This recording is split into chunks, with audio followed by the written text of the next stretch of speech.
یہاں اتنے خاکے بن گئے اور تم کہتے ہو تہذیبوں کے ٹکراؤ. حضور تو آئے ہی تہذیبوں کے ٹکراؤ کے لیے ہیں. تہذیبیں نہیں، حضور آ گئے. ہم ان تہذیبوں پر تھوکتے بھی نہیں ہیں جن کو تم تہذیب کہتے ہو. جن کو اپنی ماں اور بہن کا پتہ نہیں ہے وہ کون سی تہذیب ہے؟ ہاں جی. جن کو خنزیر اور بکری کے فرق کا پتہ نہیں ہے وہ کون سی تہذیب ہے؟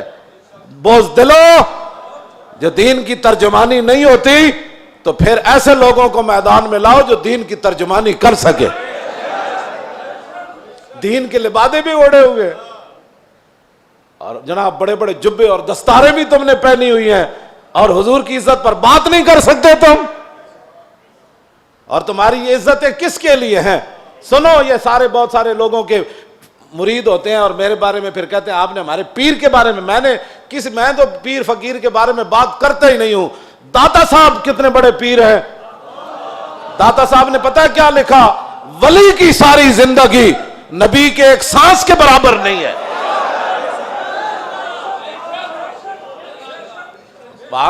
صرف نبی کے امام الانبیاء کے تو خلق سے اولیاء.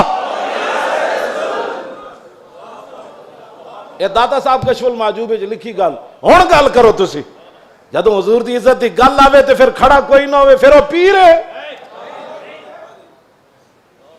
تے پھر اپنی جاناں بچائے تے اپنے جناب ادارے بچائے تے اپنے خانقاہاں بچائے.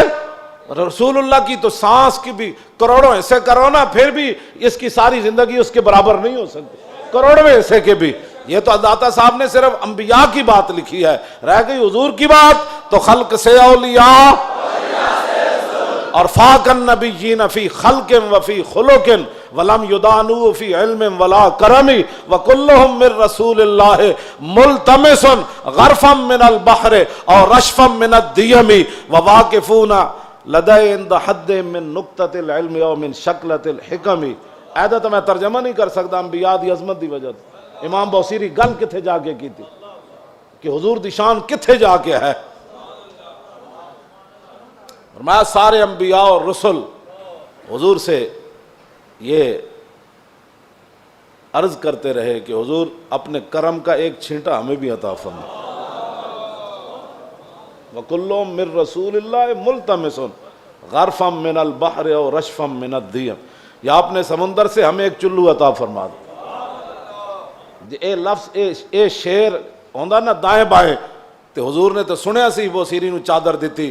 جے دے وچ کوئی گل ہوندی تے حضور نے فرمانا سی بوسیری اے شیر کٹ دے. تمہیں مقام رسول کا پتہ ہی نہیں ہے. باتیں لوگوں کو اگر مگر کی کرتے ہو. اگر مگر سے ناموس رسالت پر پیرا تھوڑا ہونا ہے. اگر مگر سے پیرا نہیں ہونا. پیرا رسول اللہ کی عزت کا ایسے ہی ہونا ہے جیسے صدیق اکبر نے پیرا دیا, جیسے فاروق اعظم نے پیرا دیا. باقی رہ گیا حضور کا جلال, تو وہ میں آپ کو پڑھ کے سنا دیتا ہوں کہ حضور کا جلال کیا تھا. مولا علی راوی ہیں اس کے. اب مولا علی کیا کہتے ہیں, غزوہ خندق کے موقع پر جب رسول اللہ پہرا دے رہے تھے ہمارے ساتھ کھڑے ہو کر, 25,000 کا لشکر خندق کے کنارے کھڑا ہے اور وہ یہ چاہتے ہیں کہ عمر بن عبد ود کی طرح ہم اپنے گھوڑے دوڑا کر خندق کو عبور کریں اور مدینہ پاک پر حملہ آور ہو جائیں, حضور پر حملہ آور. حضور خود پھر تلوار پکڑ کے کھڑے ہو گئے. اور جب رسول اللہ بھی کھڑے تھے وہاں تو سورج غروب ہو گیا. حضور کی ظہر کی نماز بھی قضا ہو گئی. جب عصر کی نماز قضا ہو گئی تو محبوب, یہ بھی حضور کی رحمت للعالمین بھی ہے, یہ بھی خلق عظیم ہے. تم نے کون سا خلق عظیم کی مثالیں دیتے ہو؟ مائی کوڑا پھینکتی تھی اور تم یہ باتیں لوگوں کو سکھاتے ہو فلاں کو معاف کر دیا. وہ حضور کا اپنا حق تھا معاف کیا. امتی کو حق نہیں بنتا کہ وہ حضور کی طرف سے خود منصف بن کے لوگوں کو معاف کرتا رہے. یہ قیامت کو فیصلے ہوں گے کہ رسول اللہ نے کس کو معاف کیا اور کس کو معاف نہیں فرمایا. ہم کون ہوتے ہیں حضور کے حق معاف کرنے والے؟ اب جب سورج غروب ہو گیا تو ذرا سنیں حضور کا دعائے جلال کیا تھی. یہ میں اس لیے سامنے پڑھ رہا ہوں تاکہ لوگوں کو پتہ چلے کہ بھائی جو ہم باتیں کرتے ہیں نا وہ غیرت والی باتیں لوگوں کو ہضم کیوں نہیں ہوتی. وہ چاہتے ہیں کہ فرانس حضور کے خاکے بھی بنائے اور ہم مذمت کر کے فارغ ہو جائیں, اور ان کے اندر اتنی غیرت ہو کہ ان کے صدر کے خلاف بات ہو تو وہ اپنا سفیر واپس بلا لیں. عالم تسا کی حضور دا کلمہ پڑھیا اور 55 ملک ہو یا 56 ملک ہو، ایدا ایک جواب دو، تسا رسول اللہ دا کی کلمہ پڑھیا؟ صرف انہیں اتنی گل کی تھی، صدر دا دماغ خراب ہے، یہ صدر دا دماغ خراب ہے۔ اردگان اے گل کی تھی، انہوں نے غیرت آئی، انہوں نے اپنا سفیر بلا لیا، تے رسول اللہ تے گھر دے بھی انہوں نے خاکے بنائے۔ تساں کی غیرت کی تھی؟ اور جڑے غیرت دا سی سبق دیں دیا، تسی فرانس دے خلاف ساڑھے مسیطہ دے حملے کرنے ہو، علماء دے تسی جلوس بند کیتے، نہیں جی اجازت نہیں ہے، حالات نہیں ٹھیک۔ اور کیڑے حالات اسی بنائے؟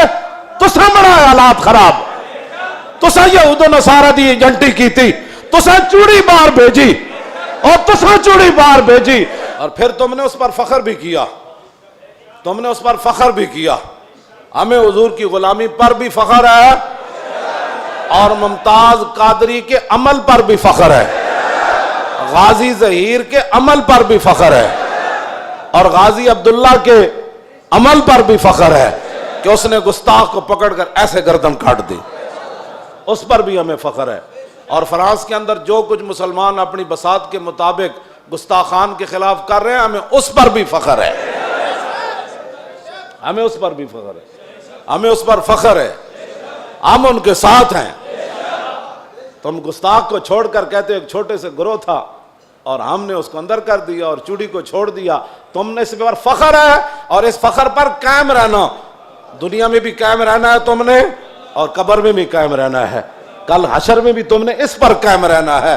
اور ہم دنیا میں بھی قائم کھڑے ہیں کہ ممتاز قادری کے ساتھ کھڑے ہیں، ہم تمام غازیان اسلام کے ساتھ کھڑے ہیں، ہاں جی، تمام محافظان ناموس رسالت کے ساتھ کھڑے ہیں، ہمیں اس پر فخر ہے، اور ہم کل قبر کے اندر بھی ہمیں اس پر فخر ہے، اور کل قیامت والے دن تو پھر بات ہی رسول اللہ کی ہے۔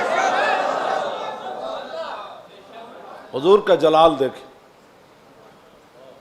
حضور کا جلال دیکھیں، حضور نے کیا فرمایا جب سورج غروب ہو گیا تو عن علی، مولا علی کہتے ہیں ان رسول اللہ صلی اللہ علیہ وسلم قال یوم الخندق ملا اللہ بیوتہم وقبورہم نارا کما شغلونی عن الصلاۃ الوسطی حتی غابت الشمس۔ مولا علی فرماتے ہیں جب سورج بالکل قریب جا پہنچا اور غروب ہونے کے جب قریب ہوا تو حضور نے اس وقت کیا فرمایا؟ یا اللہ، انہوں نے ہمیں عصر کی نماز نہیں پڑھنے دی، اب ان کا کیا علاج ہے؟ یا اللہ ان کے گھر بھی، ان کی قبریں بھی آگ سے بھر دے۔ یہ بھی تو بتاؤ نا خلق عظیم، یہ بھی لوگوں کو بتاؤ۔ کہتے حضور نے یہ جملہ فرمایا، ادھر سورج غروب ہو گئے، تو یہ بھی بتاؤ کہ رسول اللہ نے کیا بات فرمائی پھر اس موقع پر۔